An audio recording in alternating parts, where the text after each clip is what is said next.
The words were still echoing in the great hall when Willa's knees finally remembered how to hold her. He said her name. He said Mara's name. The stone floor beneath her slippers felt like it was tilting, the way a ship tilts before it goes under. Slow at first, then all at once. Around her, 300 wolves stood in formal dress beneath the iron chandeliers of Ashenvale's great hall, candlelight catching the gold embroidery of their tunics, the polished hilts of ceremonial daggers, the jeweled pins of noble houses. They had all come to witness a claiming. They were witnessing one, just not the one Willa had prepared for. She had spent the morning having her dark hair braided with white winter flowers. The handmaiden, Roselle, had woven them in strand by strand, humming softly, telling her she looked like something out of the old songs. Willa had laughed and said that the old songs always ended badly for the girl with flowers in her hair. Roselle had clicked her tongue and said she was being foolish. Roselle had been wrong. Willa had not been foolish enough. I, Calder of House Vane, Beta of the Eastern Ridgepack, claim as my true mate. The pause had been theatrical. Willa understood that now, looking back across the last 3 seconds of her life. He had paused because he wanted the room to feel it. He had wanted an audience for this. Mara of House Fenwick. Mara, her sister. Willa's younger sister stepped forward from the crowd, as though she had been waiting in a specific spot, in a specific patch of candlelight, wearing a dress the color of deep wine that Willa had never seen before. She was smiling. Not the surprised smile of someone caught off guard, the practiced smile of someone who had rehearsed this moment and found it satisfying. The room erupted, not in outrage, in murmur, which was somehow worse. Wolves turned to one another, heads dipping, fans rising to cover mouths. Someone near the back laughed once, quickly, and then stopped. The Alpha of Ashenvale Pack, old Lord Renwick, sat at the head of the high table with his hands folded and his expression arranged into careful neutrality, as though he had known, as though many people had known. Willa stood in the center of the hall in a white gown, with winter flowers dying in her hair, and understood that she had been the only one who hadn't. Her wolf, the quiet, silver-pale creature that lived in the place behind her ribs, made no sound at all. That was the thing that frightened her most. Not the howl of betrayal she might have expected, not the snarl, not even the whimper. Just silence, as though her own animal had curled in on itself so completely there was nothing left to feel with. Calder was looking at her now. He had the decency, at least, to look slightly uncomfortable. His jaw was set, his shoulders squared, but his eyes moved away from hers too quickly. He was a coward. She saw that with a terrible clarity that she wished had come to her sooner, a year sooner, when he had first begun courting her, bringing winter apples to her door, and speaking to her father with great solemnity about legacy and honor. Her father, who was 3 years dead, and could not be here to see what his legacy had produced. Willa. The voice came from her left. She turned and found Lady Sorin, her mother's oldest friend and the closest thing she still had to family that hadn't just gutted her in public. The older woman's hand wrapped around her elbow, firm and warm. Come away from the center of the floor. I'm fine, Willa said. Her voice came out steady. She was proud of that, and then immediately ashamed of being proud of something so small in a moment so large. You are not fine, Lady Sorin murmured, already steering her toward the side corridor. But you will be, and you will not give them the satisfaction of watching you become not fine here. Willa let herself be moved. She kept her chin level and her gaze forward, and she walked out of the great hall of Ashenvale with the white winter flowers still in her hair and 300 pairs of eyes on her back, and she did not run. She wanted to run. The wanting of it lived in her heels and her throat and the backs of her hands, where the skin had gone cold and tight. The corridor outside the hall was torchlit and empty. The stone walls radiated the deep chill of midwinter. Somewhere distant, a dog, a common one, not a wolf, was barking, and the sound was so ordinary that Willa's eyes burned. "Breathe," said Lady Soren. "I am breathing. Breathe as though you mean it." Willa stopped walking. She pressed one hand flat against the stone wall and breathed. In, slow, out slower, and tried to take inventory of what she actually knew versus what she was inferring. Her father's voice, remembered from childhood. A Fenwick woman does not act on inference. She acts on proof. Proof. Calder had publicly claimed Mara as his mate. Proof. Mara had been standing in a pre-selected position in a dress bought for this occasion. Proof. Lord Renwick had not looked surprised. Inference. This had been planned. Not today, not this week. Long enough in advance for a dress to be commissioned and fittings completed and a position in the hall arranged. Long enough for it to be a secret kept by more than 2 people. "How long?" Willa said quietly. "Has this been arranged?" Lady Soren was quiet for a beat too long. "Soren." "I heard rumors," the older woman said, and her voice carried something that might have been guilt. 2 months ago, I did not believe them. I hoped they were malicious fabrications. 2 months. Willa felt the words land like stones in cold water. 2 months ago, she had been sitting across from Calder at her own table, sharing a meal of roasted pheasant and bread, and he had told her she had her father's eyes, and that he meant to speak to Lord Renwick about formally beginning the claiming process. She had believed him. She had pressed her hands together under the table, so he wouldn't see how much she had wanted to. Did Mara... I don't know what Mara knew, or when she knew it. That was not a no. Willa straightened. She pulled the first white flower from her braid, and looked at it. Small, waxy, already beginning to curl at the edges from the indoor heat. She had genuinely thought herself lucky this morning.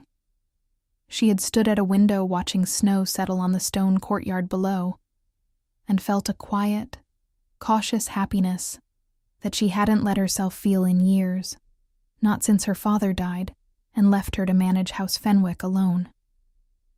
She had thought, this is the beginning of something safe. She let the flower fall. "I need to go back inside," she said. "Willa, that is not to cause a scene." She turned to face Lady Soren fully. "To retrieve the document box.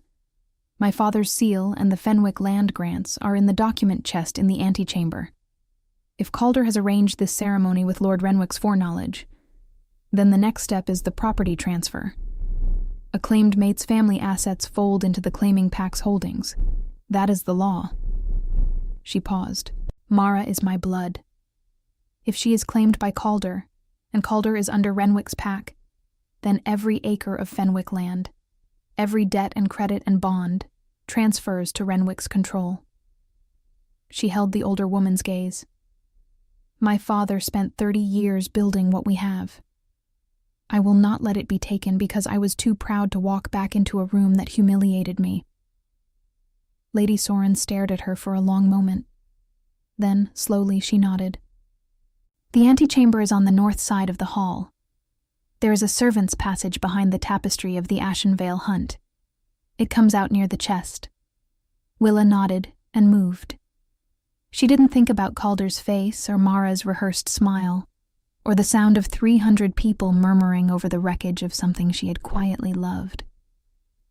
She thought about her father's seal, heavy bronze cast with a running wolf, and where exactly in the chest it was kept, and whether the document binding was still intact. The servant's passage was narrow and cold, and smelled of tallow and old stone. Willa moved through it quickly, the hem of her white gown dragging against the floor. She found the tapestry from the other side, pushed through into the antechamber, and crossed to the carved document chest in the corner. The lock had been forced. The chest sat slightly open, the iron hasp bent back.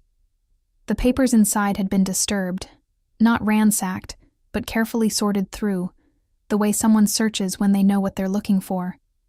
Her father's seal was gone. Willa stood over the open chest and felt the floor tilt again. Worse this time, because this was no longer a matter of a man choosing another woman. This was something organized. Something with steps and documents and a bent lock. Someone had known she would eventually come for the seal, and they had come first. A sound from the doorway made her turn. It wasn't Rosal, or Lady Sorin, or any servant she recognized. It was two of Lord Renwick's household guard, in the deep green livery of Ashenvale, and they were looking at her with the flat, professional expressions of men who have been given instructions. "My Lady Fenwick," the taller one said, "Lord Renwick requests your presence." It was not a request. Willa looked at the two guards, then at the empty chest, then at the narrow servant's door behind her, which she had left slightly ajar. She calculated the distance. She calculated her odds. Then she ran. She lost one slipper on the back stairs. Willa didn't stop for it. The stone steps were icy under her bare foot, and the cold shot up through her ankle like a blade. But she kept moving, one hand braced against the wall, the other gathering her white skirt above her knees so it wouldn't catch her legs. Behind her, she could hear the guards, not running yet, which meant they still expected her to be sensible. They were walking fast, calling her name with the particular patience of men who believed a woman in a formal gown had nowhere to go. They didn't know she had spent 3 summers as a girl mapping every servant's corridor and hidden stair in Ashenvale's estate, because her father had told her that a Fenwick woman should always know more exits than entrances. She took the east servant's stair to the ground level, pushed through a door that opened into the kitchen yard, and came out into the night. The cold hit her like a wall. Midwinter in the eastern ridge was not gentle. It came in with intent, with teeth, and Willa's thin formal gown was built for candlelit halls, not for the frozen courtyard she was now crossing at a near run in one slipper and one bare foot. The snow was packed hard underfoot, trampled by the day's servants and deliveries, and the torches along the yard wall threw orange light across it in long, uneven strokes. She needed a horse. She needed a cloak. She needed, more urgently than either of those things, to think clearly. The stables were to the left. The main gate was ahead and heavily guarded for the ceremony. The eastern wall had a postern gate used by the farrier and the feed merchants. She had seen it used that morning when she arrived, had noted it without knowing why, the way her father had taught her to note things without assigning them importance, until importance arrived. Importance had arrived. She was halfway across the yard when a shout came from the door behind her. The guards had found the kitchen exit. She moved faster, no longer caring about the cold or the bare foot or the picture she made. The Fenwick girl in her claiming day gown, fleeing across frozen ground like something hunted. "Because you are," said the quiet part of her mind. "That is exactly what you are." The postern gate was unlocked. She dragged it open, slipped through, and found herself on the narrow road that ran along Ashenvale's eastern wall. A service road, rutted and dark, lined on both sides by bare branch trees that turned the torchlight from the wall into fragmented shadows. Ahead, the road curved and disappeared into the forest proper. Willa ran toward the trees. She heard the postern gate bang open behind her. She heard one of the guards curse. She did not look back. The forest closed around her, and she did not slow down. Not immediately. The trees here were old growth, ash and oak and silver pine, and the canopy above caught most of the snowfall, leaving the ground below dark and layered with old needles and frozen moss. Her bare foot found a root, and she caught herself on a trunk, bark rough against her palm, and stood for a moment listening. Footsteps on the road. 2 sets, moving fast, then stopping at the tree line. She went into the wood. The taller guard's voice, flat and certain. A pause. Then the other. "In that dress. In this cold. She'll last an hour." Lord Renwick said, "Bring her in. He didn't say how long we wait." Silence. Then the sound of them moving into the trees. Slower now, more careful. They had the advantage of boots and cloaks and knowledge of the terrain. She had the advantage of not caring what happened to her dress. Willa moved deeper in, navigating by the thin strips of moonlight that came through the canopy.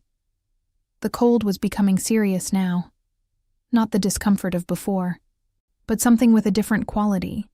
Something that made her fingers clumsy and her thoughts want to slow down. She kept them moving deliberately. The seal is gone, which means the transfer was already in progress.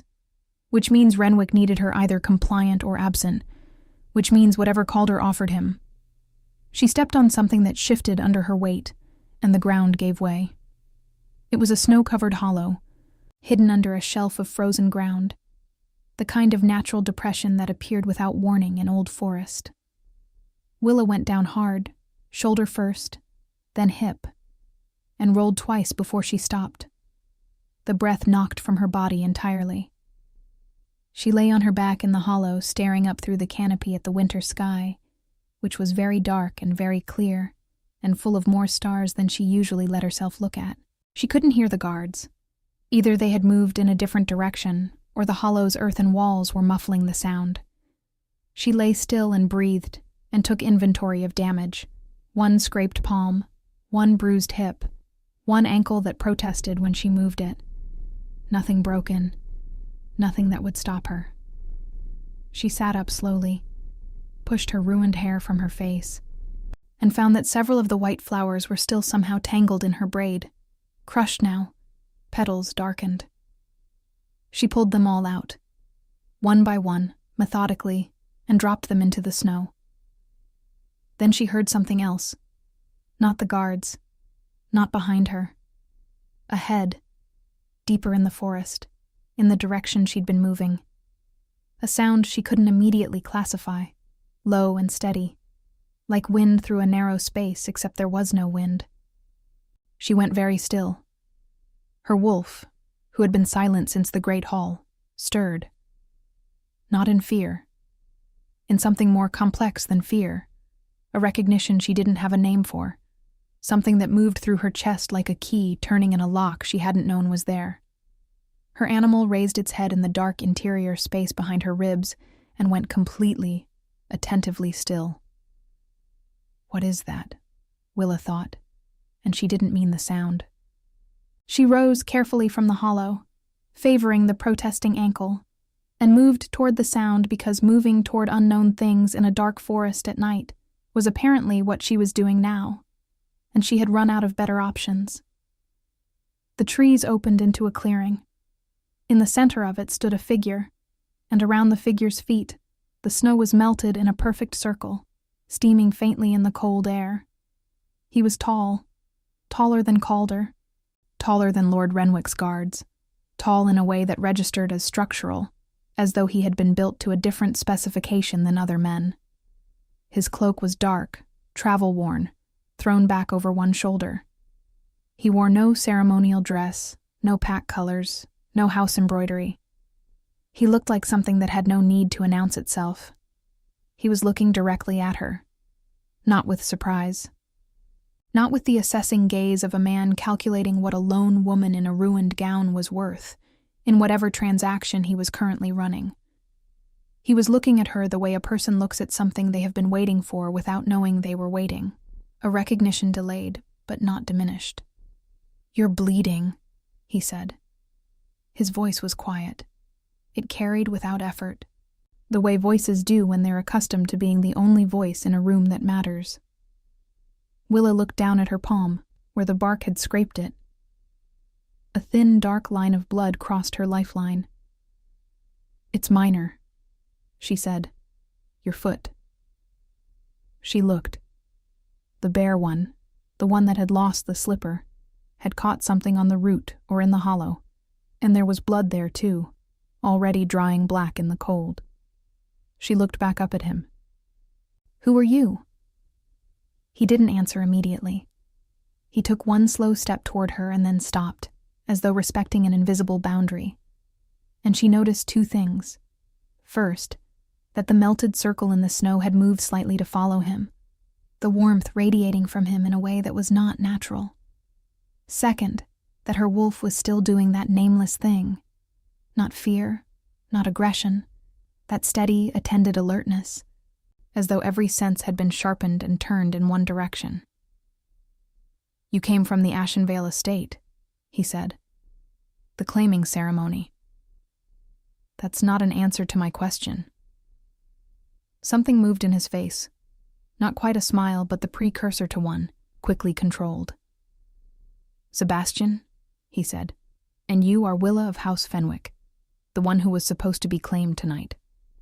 The words landed flat and direct, without softening, without the careful social cushioning that everyone at the estate had wrapped around the situation like cloth around something breakable. She found she didn't mind it. She was tired of careful. "The one who was not claimed tonight," she corrected. "No," he said, and there was something in his voice now that she couldn't read, something deliberate and certain. "The one who should not have been given to that man in the first place." Behind her, at the edge of the clearing, she heard the guards breaking through the undergrowth. "My Lady Fenwick." The taller one again, breathing hard from the chase, hand on the hilt of his sword. He took in the clearing, took in Sebastian, and his voice changed register entirely. He took a step back.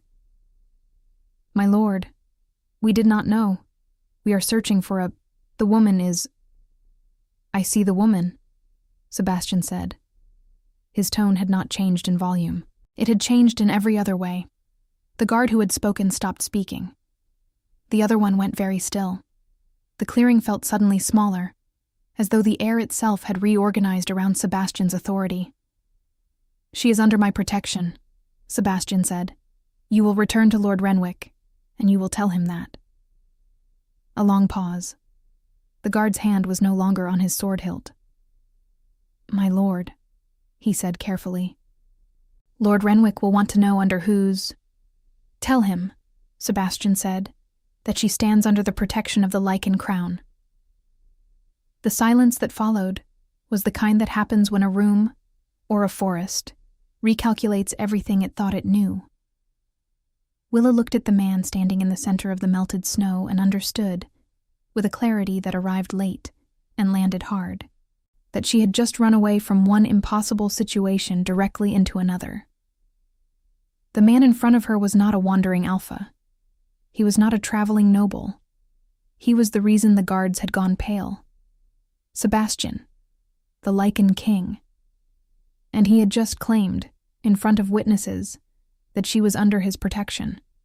Her wolf made a sound at last. Not a howl. Something softer and far more dangerous. She did not thank him. Willa understood. With the particular lucidity that comes after shock has burned away everything soft, that gratitude was a door she could not afford to open yet. She didn't know this man.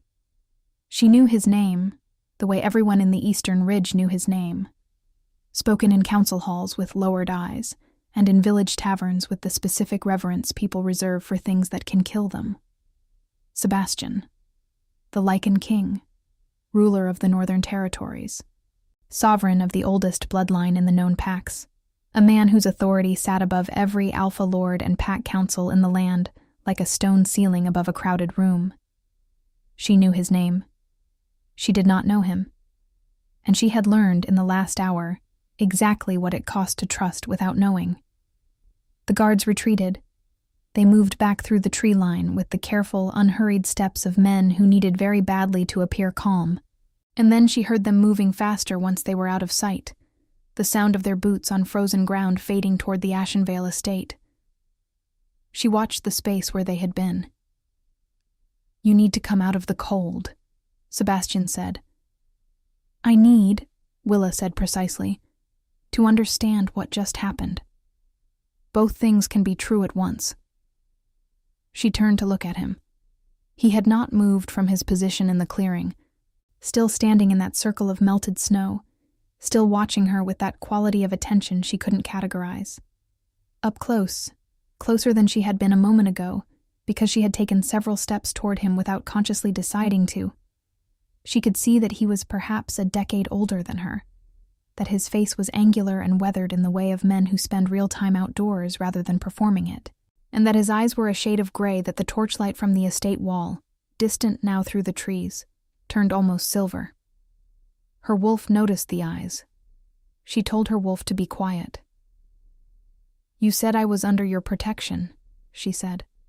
"I did not ask for your protection." "No," he agreed. "You were managing adequately on your own."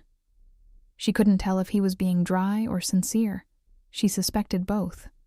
Then why? He was quiet for a moment.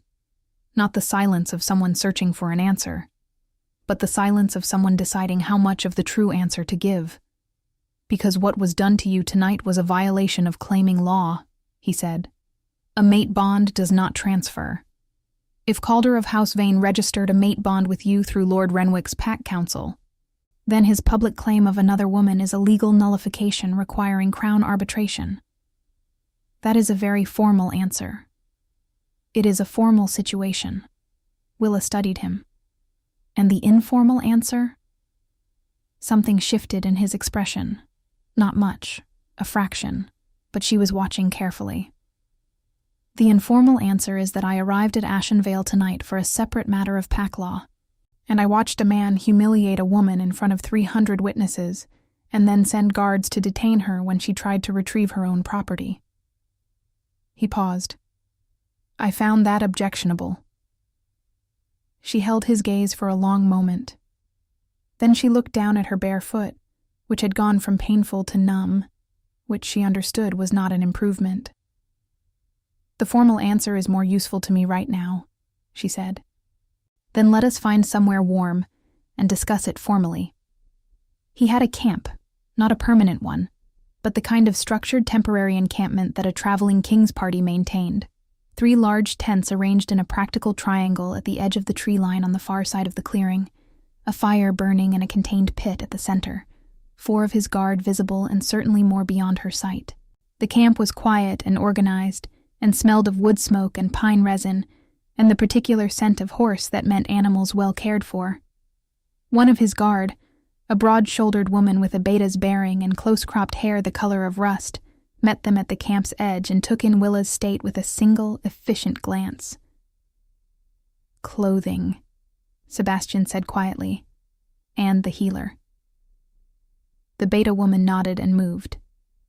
Within minutes, Willa was inside the largest tent, seated on a folding campaign chair near a brazier of glowing coals, wrapped in a heavy wool blanket that smelled clean, and being examined by a small, precise man with a healer's satchel, who cleaned her palm and her foot without comment, and applied a sharp-smelling poultice that stung considerably before it stopped stinging.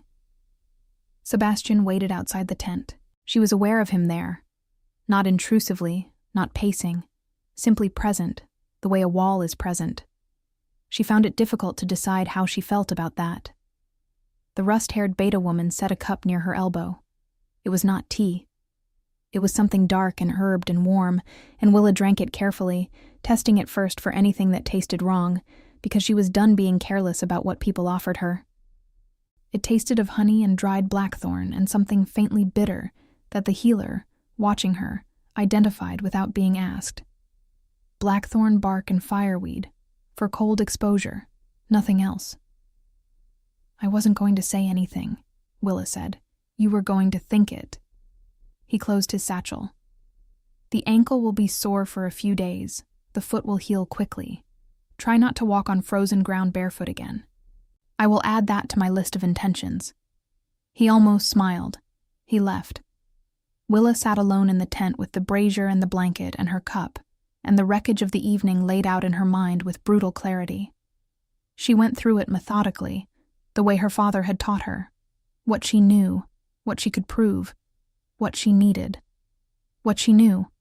Calder had planned this publicly and in advance. Mara had participated willingly. Lord Renwick had provided the venue and the legal framework. Her father's seal had been taken from the document chest before the ceremony concluded, which meant the property transfer documentation was already being processed. Under pack law, if the transfer was completed before she contested it, she had a narrow window. She couldn't recall exactly how narrow. to challenge it before Fenwick land and assets became legally absorbed into Renwick's holdings. What she could prove? Nothing yet. The bent lock on the chest, the missing seal, the timing of Mara's dress. None of it was proof of a conspiracy rather than a coincidence of cruelties. What she needed, the seal recovered, or the transfer formally blocked. A legal advocate, or someone with authority above Renwick's. Documentation of the original mate bond registration, which Calder would have filed with the Pack Council when he began courting her formally. She stared at the coals in the brazier. A Lycan King had crown authority above every Pack Council in the land. She did not like what she was thinking. She did not like it because it meant she needed something from a man she had met 20 minutes ago in a forest, and needing things from people she didn't know had just demonstrated its full range of consequences. The tent flap opened. Sebastian entered and took the camp chair across from her, leaving deliberate space between them, and looked at her with that same quality of steady attention. "Tell me about the property transfer," she said. His head tilted fractionally. "You've been thinking." "I have been thinking since the hall. I stopped briefly when I fell in a hollow. I have resumed." She set down the cup. "If Calder registered a formal mate bond claim with me through Renwick's council, then the claim and its transfer implications would be in the council's records. If he has now publicly claimed another woman, the first claim requires crown nullification before the transfer can legally proceed. Is that correct?" "That is correct." "How long does that process take?" "Under ordinary circumstances, several weeks of formal arbitration." "And under extraordinary circumstances?" He looked at her steadily. "A Lycan King can issue an emergency stay of any Pack Council transfer pending arbitration, effective immediately upon declaration." Willa held his gaze. "Would you?" "I already sent a rider to Renwick's council house while the healer was with you."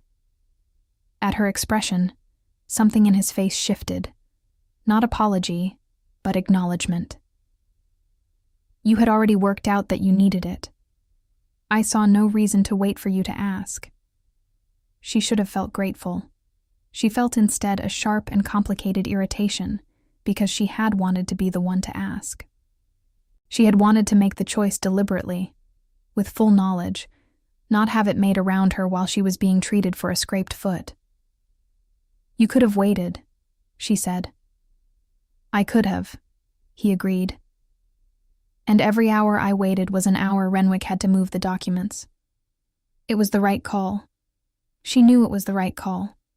She still resented it slightly, and she suspected he could tell. And she suspected he was filing that information away, with the same efficiency she was filing everything else. "What do you want in return?" she asked. He looked at her for a long moment. The fire outside the tent shifted, and the light through the canvas changed, went warmer, and she watched him decide something. "I want to understand," he said carefully. "What was done to you, and why, and by whom? All of it." He paused. "There are things happening in the Eastern Ridge that extend beyond one claiming ceremony and one family's land. I came to Ashenvale to investigate one thread. I think tonight pulled on the same thread from a different direction."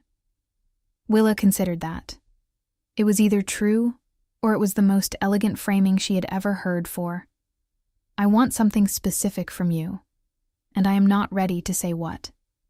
She couldn't tell which. She was, she acknowledged privately, not at her sharpest tonight. "Then we should talk," she said. "But I want it understood that whatever arrangement we discuss, I am not a ward or a dependent or a problem to be managed." She met his eyes directly. "I am a Fenwick. My family has held land in the Eastern Ridge for 4 generations. I have been wronged tonight in ways that are legally actionable and personally devastating, and I intend to act on both of those things. I am asking for resources and authority I don't currently have. I am not asking to be rescued." Sebastian looked at her for a long moment. "Understood," he said. And he sounded, she thought, like he meant it. Outside, the winter forest was silent. Somewhere back toward Ashenvale, Lord Renwick was receiving a message from a royal rider, and Calder was standing in a candlelit hall with his chosen woman, and Mara was wearing her wine-colored dress, and none of them yet knew that the woman they had left for dead in the snow had found her footing. Willa pulled the blanket tighter and began to talk. She talked for a long time. Not because she trusted him. She was careful to keep that distinction clear in her own mind. The way you keep a candle away from dry cloth. She talked because the information was more useful in motion than sitting still inside her, and because Sebastian listened the way very few people listened, without interrupting, without finishing her sentences, without the particular kind of nodding that means someone is waiting for you to stop speaking so they can respond. He simply received what she said and held it, and she found, to her annoyance, that this made her say more than she had intended. She told him about her father, Lord Edric Fenwick, dead 3 winters past of a lung sickness that had come on fast and taken him faster, leaving Willa at 22 to manage the Fenwick holdings alone. The lands were not vast, but they were productive. 3 villages, 2 mills, a stretch of forest with timber rights, and a quarry in the eastern hills that had been the source of building stone for half the ridge's noble houses for 2 generations. Her father had managed it with quiet competence. She had continued it with more effort than she let show. She told him about Calder's courtship, which had begun 18 months ago. Respectful, patient, conducted through the appropriate channels of formal introduction and council registration. He had seemed steady. He had seemed, she said, choosing the word with some distaste, safe. She had not been looking for fire. She had been looking for someone who would not burn what her father had built. And Mara, Sebastian said when she paused. Mara is 4 years younger than me. Willa looked at the brazier. She has always wanted what I have. Not out of malice, I think, or I thought before tonight. Out of a kind of reflexive competition that she never fully grew out of. When our father was alive, he managed it. After he died, there was no one to manage it, and I was too occupied with the estate to pay it the attention it required. She paused. I should have paid it more attention. You were grieving and managing alone. That is an explanation, not an excuse.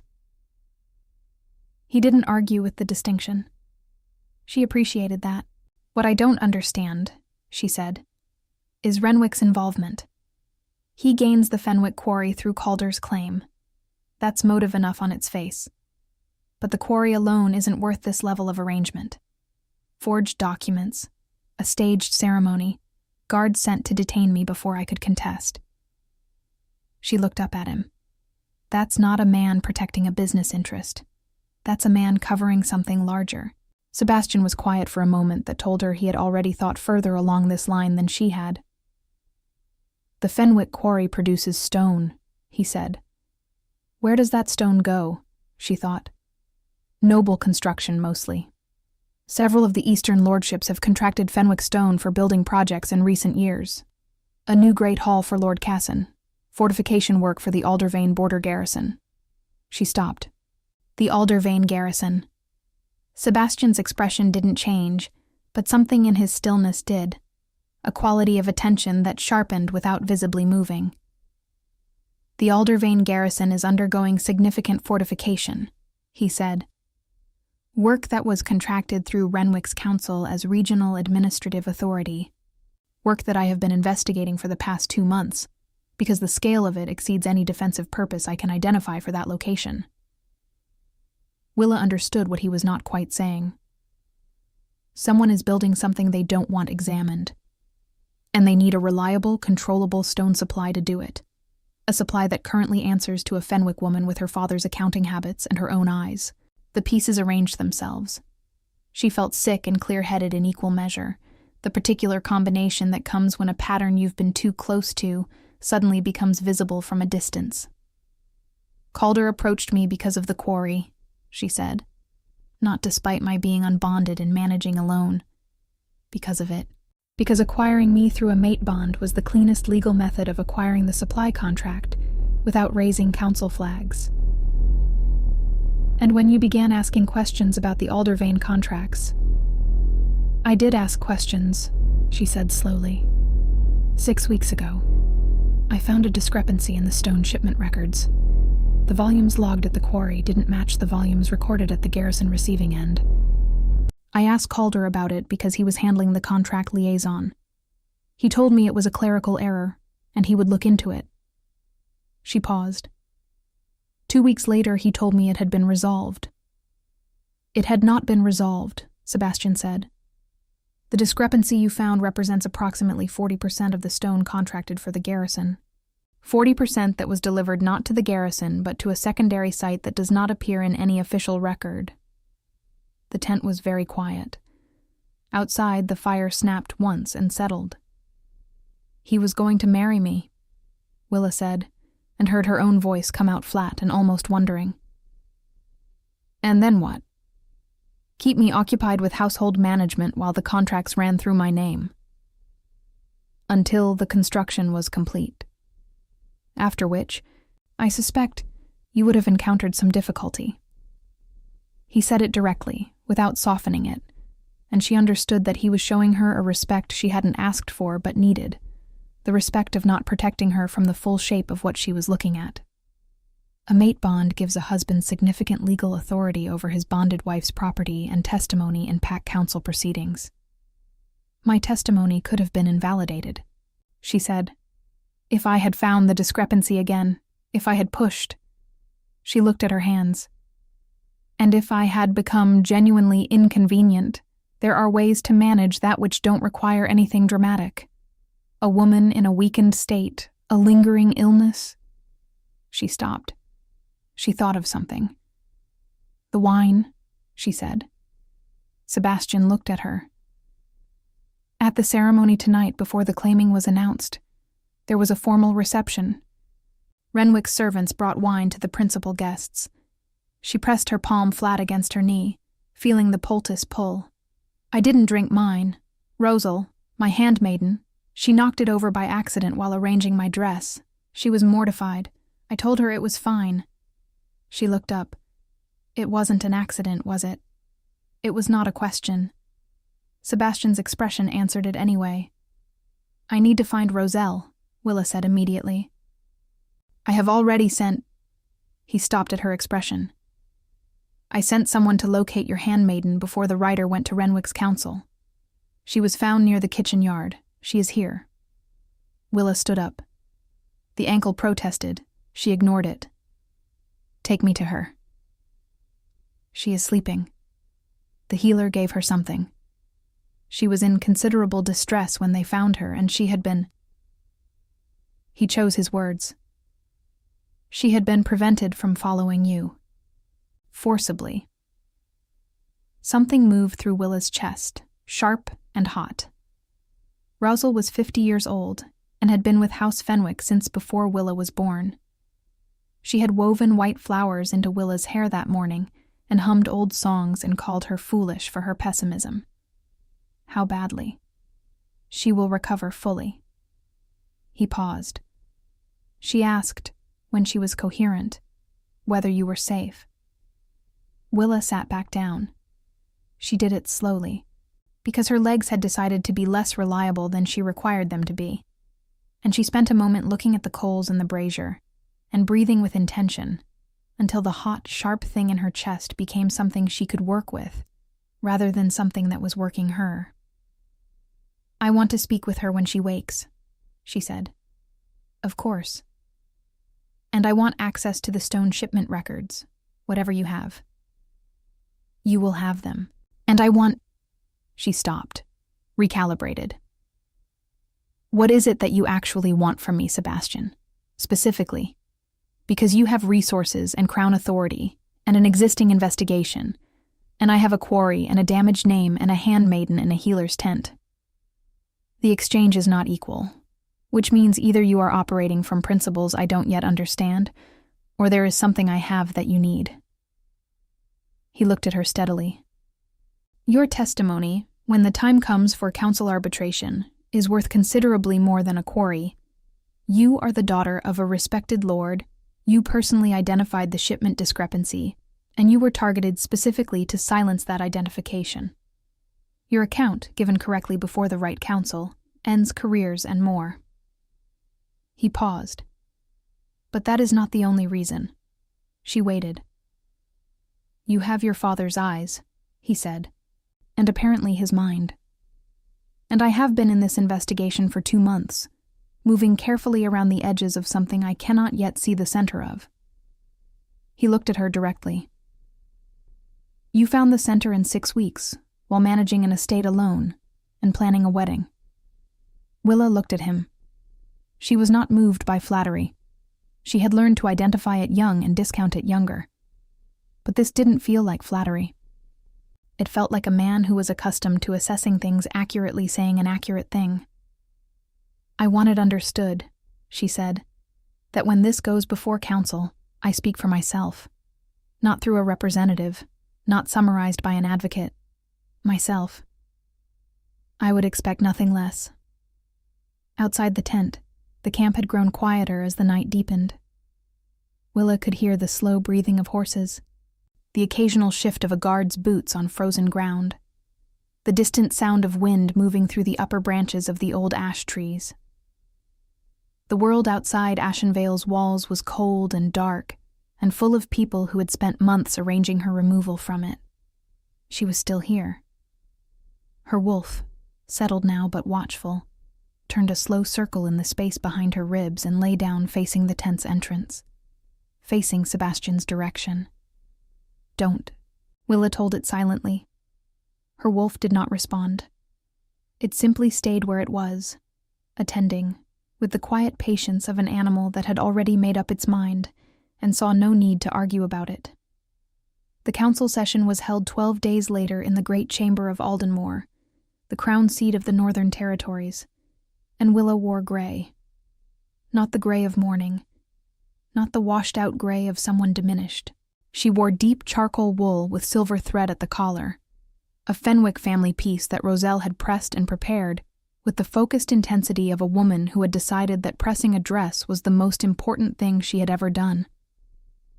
Roselle's left arm was still in a linen sling, her face still carrying the yellowed remnants of bruising, and she had refused, categorically, and with considerable force of personality, to remain behind at the camp when Willa rode to Aldenmore. "You will need someone to fix your hair," she had said, in the tone that ended discussions. Willa had not argued. The 12 days between the forest and the council chamber had not been quiet.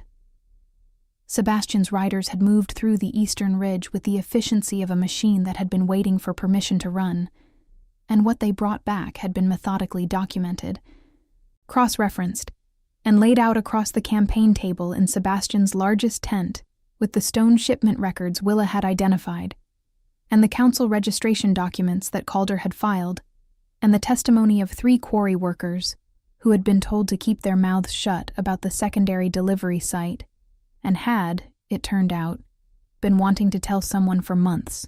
The secondary site was a structure being built in a valley 3 leagues north of the Aldervane garrison.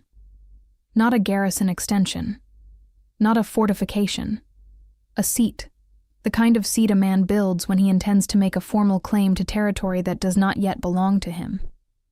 Renwick had been quietly constructing the physical infrastructure of a rival power center, stone by stone, using contracts run through Calder's name and funded through a network of minor lords, who had been promised positions in whatever new order Renwick envisioned once the structure was complete. It was treason, the kind that built itself slowly, in layers, behind the cover of legitimate business. Willa had sat at that campaign table for 4 of the 12 days, working through documents with Sebastian and his beta commander, the rust-haired woman, whose name was Hesta, and whose organizational mind was one of the finest Willa had encountered. And she had not wasted a single hour. She had slept when her body forced it. She had eaten when Roselle put food in front of her with the specific expression that meant this is not optional. She had rebuilt the full picture of what had been done and who had done it with the same methodical care her father had taught her for the estate accounts, 1 column at a time, nothing assumed, everything sourced. On the 5th day, Sebastian had found her at the table at what must have been 2 hours past midnight, asleep over a stack of shipping manifests, and had put a blanket over her shoulders without waking her, and she had known about it only because Hesta had mentioned it the next morning with the carefully neutral expression of someone reporting a fact. She had told herself it was a practical decision. Cold nights made for slow thinking. On the 7th day, Calder had sent a letter, formal and legal in its framing, contesting the Crown's stay of transfer and requesting council arbitration, which was his right, and which Sebastian had granted, because the rule of law was the rule of law, and this was going to be done correctly. The letter had included a personal note to Willa that was 7 lines of careful language adding up to "I had no choice, and I hope you understand." She had read it once, placed it in the fire, and returned to the manifests. On the 9th day, Roselle had told her, with the precision of someone who had been waiting for the right moment, that Mara had left Ashenvale 3 days after the ceremony. That she had gone not to Calder's family seat, but to her mother's cousin's estate in the southern provinces. That she had, according to the messenger who carried this information, sent a letter to Calder's household that no one would discuss the contents of. Willa had sat with this information for a long time. What it meant, she thought, was that Mara had understood before it was over that she had been used as a mechanism, not chosen as a woman. That did not undo anything, but it changed the shape of something. She didn't say this to Sebastian. She wasn't ready to say it to anyone. She filed it in the part of herself that she was rebuilding one wall at a time, and moved on. On the 11th night, she had stood at the edge of the camp watching the stars, which were very bright over the northern territories, and Sebastian had come to stand beside her at a respectful distance, and they had been quiet together for a long time, which was not nothing. It was, she was beginning to understand, actually quite a lot. "You're not sleeping," he said. "I slept for 4 hours. You need 7. I need this to be over." She paused. "And then I need to sleep for approximately 1 week." He was quiet for a moment. Then, after the council session, "The Fenwick lands revert fully to your control. The stay becomes permanent nullification. Calder's claim is voided." He paused. "What will you do?" She had thought about this. She had thought about it with the same methodical care she brought to everything, and arrived at an answer that surprised her with its clarity. "Go home," she said. "The quarry needs a new contract manager. The villages need attention. I haven't been able to give them the winter I should have because I was occupied with Calder's courtship. Roselle needs somewhere to rest her arm." She stopped. "And I want to put flowers on my father's grave. I haven't been back since the autumn." Sebastian said nothing.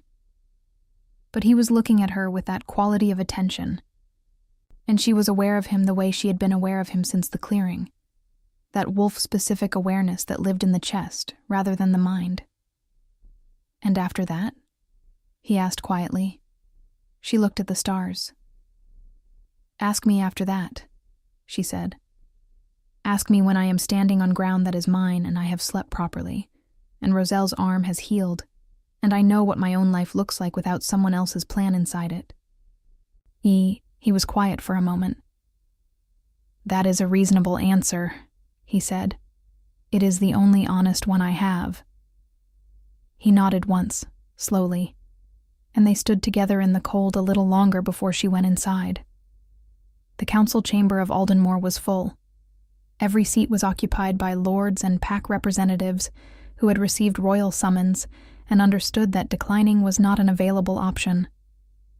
Renwick was present, white-faced and flanked by legal advocates who had the look of men who had spent 11 days reviewing documents and progressively liking what they found less and less. Calder sat to Renwick's left, his jaw set, looking at a point somewhere above the assembled heads. He did not look at Willa when she entered. She found she had nothing to feel about that. It was a relief, actually, the discovery that she could look at him and feel only the clear, functional absence of everything she had thought was there. She walked to the testimony seat, and she spoke. She spoke for 1 hour and 40 minutes. She spoke from documentation, from her own direct knowledge, from the accounting records that her father had taught her to keep, and that she had kept, even when it was inconvenient, from the testimony of the quarry workers that had been entered into the record, from the shipping manifests and the council registrations and the letter from Calder that she had memorized before she burned it. She did not raise her voice. She did not need to. The chamber was very quiet. When she finished, Sebastian, seated at the Crown Authority position at the head of the chamber, asked 3 questions. Not of Willa, of Renwick. Renwick's advocates answered the first 2. Renwick answered the third himself, and the answer he gave was not the answer that would have helped him, and the chamber understood this, and the silence that followed had a specific quality that Willa recognized, the silence of something ending. The rulings came the following morning. Renwick's Pack Council authority was suspended pending full Crown investigation. The Alden Vein construction was halted and seized. Calder's mate bond registration was voided in its entirety, which meant that legally it had never existed, which meant that Willa of House Fenwick had never been claimed and was therefore entirely free. The Fenwick land, quarry, and all associated contracts reverted immediately and permanently to Willa's sole authority. 3 of the minor lords who had funded the rival seat were remanded to Crown custody. 2 others, who had cooperated with Sebastian's investigation, received reduced censure. Renwick was stripped of his lordship. The title and seat of Ashenvale would be arbitrated by Crown Council.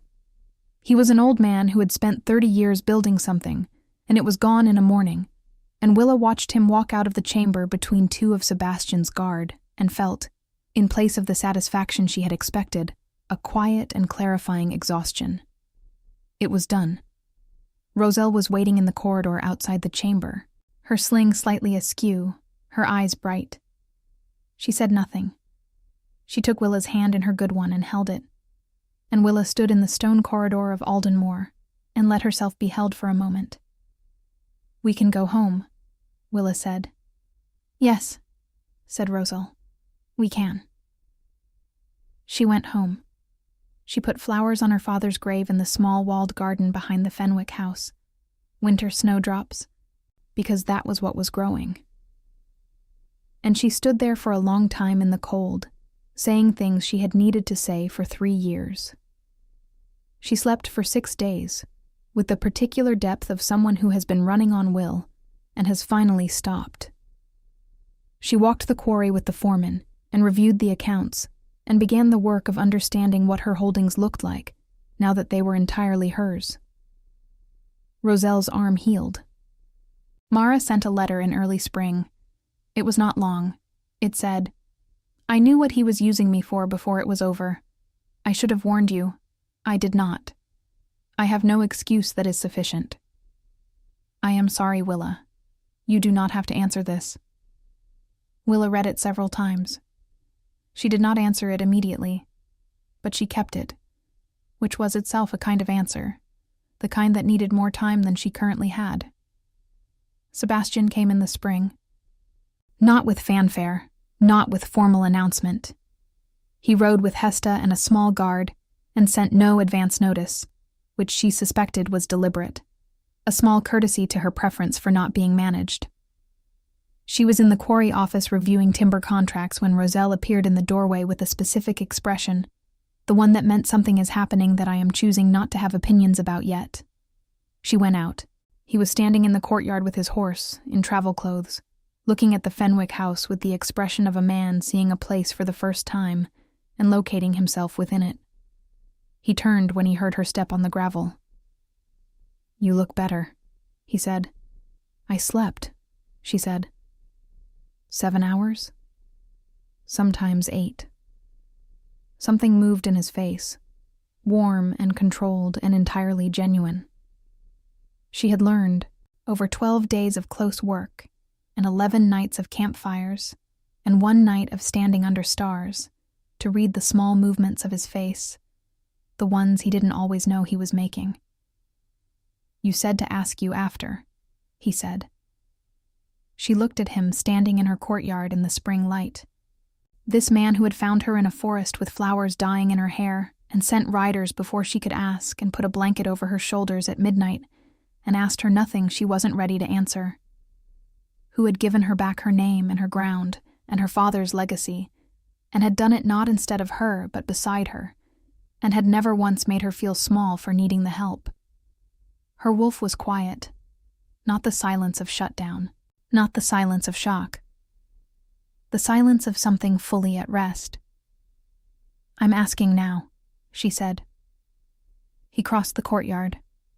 He stopped in front of her, close enough that she could see the gray of his eyes in the spring light, the same gray she had catalogued in a torchlit clearing in a winter forest, while her bare foot bled onto frozen ground. He took her hand. Carefully, with the same deliberate respect she had come to know as simply the way he moved through the world. "Willa of House Fenwick," he said, "I would like to court you. Properly, slowly, and entirely at your pace. I make no claim. I ask only for the chance." She looked at their hands. She looked at his face. She thought of her father's voice, 3 years gone. A Fenwick woman does not act on inference. She acts on proof. She had proof. 12 days of it, and the memory of a blanket placed quietly over her shoulders, and the way he had let her be angry without requiring her to soften it, and the way he had said I would expect nothing less when she insisted on speaking for herself. She had proof enough. "Slowly," she said, "as slowly as you need, and I will tell you when the pace can change. I will wait for you to tell me." She nodded once. And then, because it was spring, and the snowdrops were finished and something else was beginning, she didn't let go of his hand. Roselle, watching from the doorway with her healed arm and her old eyes, said nothing. She went inside. She began quietly to prepare tea for 2. Some things, she had lived long enough to know, did not need to be announced. They only needed to be allowed. And in the courtyard of Fenwick House, in the light of a new season, with her ground solid beneath her feet and her name restored, and her wolf finally completely still, Willa allowed it. That is where their story begins, and where this telling ends. Willa reclaimed her land, her name, and her future. Rosal healed. Renwick answered for what he built.